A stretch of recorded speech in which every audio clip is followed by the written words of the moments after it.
And I do concede that American houses are much bigger, which probably accounts for the fact that there were 900 people that day. And I've still not learned all their names.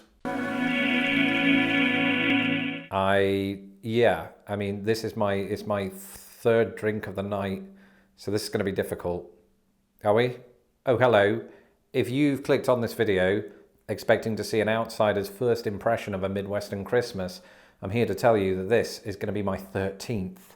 So I've done this rodeo before, except I wasn't riding on an animal, you know, especially a reindeer, because they help to pull Santa. He doesn't actually sit on them, does he? What am I talking about? Do we have a script or anything?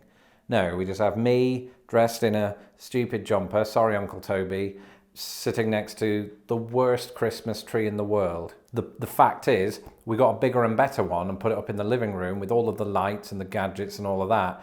And this one got forgotten about, and I felt a little bit bad about that, so I thought I'd put it to good use and include it in my Christmas videos now with 6 days to go until Christmas. Because I didn't want it to die, you know? And then I realized it was plastic and that it would live for 2,000 years, much like real trees. Anyway, my first American Christmas was a long time ago. I was a little boy, aged 26.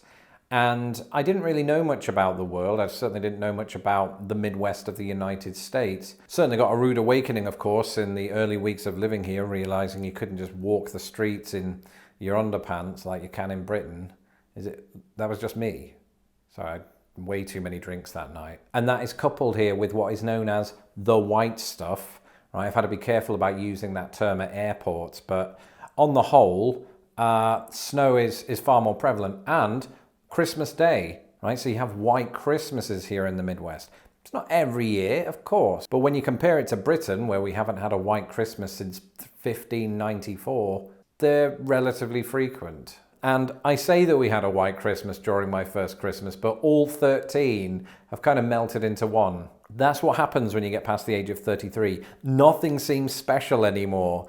That's a bit of a downer. I mean, Christmas is special. Sure, I enjoy it every year. It's just for the past 10 years, they've all seemed the same, you know. But that first one, let's just say there was a white Christmas, because in my memory there was. I do remember this urge to make all of my friends back home extremely jealous, because that's the type of person I am, especially around the holidays. And I did. I put a number of photos online that year, tagging the people I specifically knew loved snow, and I've not spoken to them since. It's funny because in the lead up to Christmas, I've been moaning to my in-laws about how cold it was.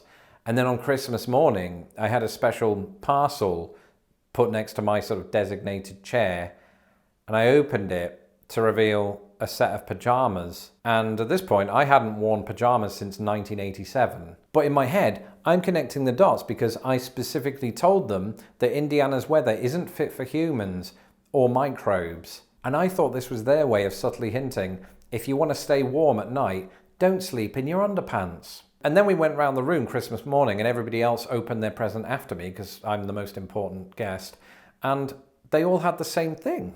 Right, and they'd been living in the Midwest their entire lives. They knew the drill, especially my father-in-law who got an actual drill, but then that's fathers. And it turns out that giving pajamas on Christmas morning was a tradition in my wife's family's household. And these days, now that I've lived in the Midwest for a number of years, when I go to bed, I still sleep in my underpants. But I do sometimes wear those pajama bottoms while filming videos. You didn't know that. You also didn't need to know that. Sorry. Generally speaking, I do remember there being a lot of commotion coming from the kitchen on Christmas morning, but the food had to be made quite quickly, you know, before all of the extended relatives arrived, and I was busy watching Die Hard 2, so I couldn't help. But even as John McClane was busy trying to save Dulles International Airport, I could smell bready things coming from the kitchen. And this seemed to be a vital component of the Midwestern Christmas dinner. So one of those bready things was the stuffing. But you also had oyster dressing and you had bread rolls. But there was just a lot of carbs. I remember that. I do remember looking round for the turkey. For anyone who's not aware, turkey is usually the centerpiece of a British Christmas dinner. It's a big thing. And when I didn't see it and I saw ham in its place, I was both disappointed right? Because I was so used to this being part of the Christmas experience. But I was also relieved because the only thing I'd eaten for the last month was turkey sandwiches. And I also remember in the house that day, there was a radio station playing Christmas songs, and I was quite frustrated because it sort of undermined the suspense in the scene where Bruce Willis is on the wing of the plane. But once the credits rolled, I was able to start taking it in, and sure enough, I recognized some of the songs. There was Bing Crosby, White Christmas, Mariah Carey, All I Want for Christmas Is You. My wife was dancing. I was too busy contemplating the question, can I watch Die Hard with a Vengeance? And then peppered in between all of that was some unfamiliar songs that I had to ask about, right? Dominic the Donkey. It's still terrible. It is terrible. So is Grandma Got Run Over by a Reindeer. I don't care who you are, but I'll tell you one song that every time it comes on, it warms my cold British heart, is Feliz Navidad. If you don't like that song, I don't know you.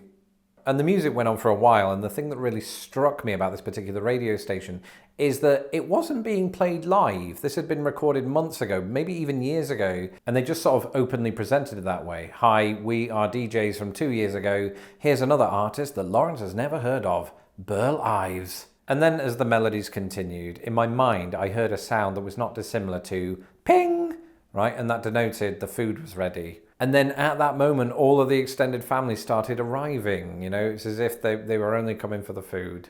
But who could blame them? Because the Christmas food, it's amazing, isn't it? It doesn't matter whether you're in Britain or America, you're going to get drowsy from carbs.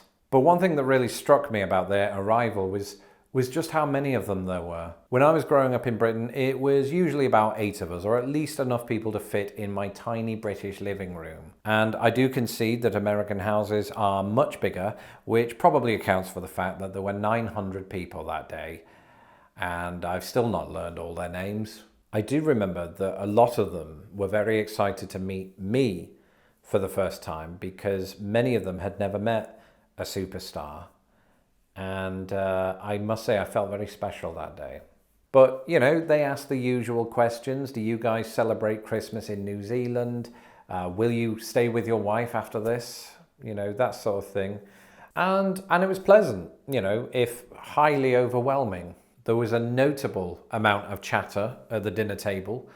People almost burnt off all of the calories just by speaking. I couldn't get a word in edgeways, and that still remains the case to this day. You've seen me in these videos, so just imagine that times 20. But one thing that comes from eating a lot and talking a lot is drowsiness. And anyone who's ever played me at board games knows that that is the exact point at which to whip out the board games, because I won't be as good. But the joke was on them because they whipped out Scrabble, and I can play that game in my sleep. And I had to that night, and I was victorious. That's not a snowball. I am officially drunk now. Can we put on Burl Ives?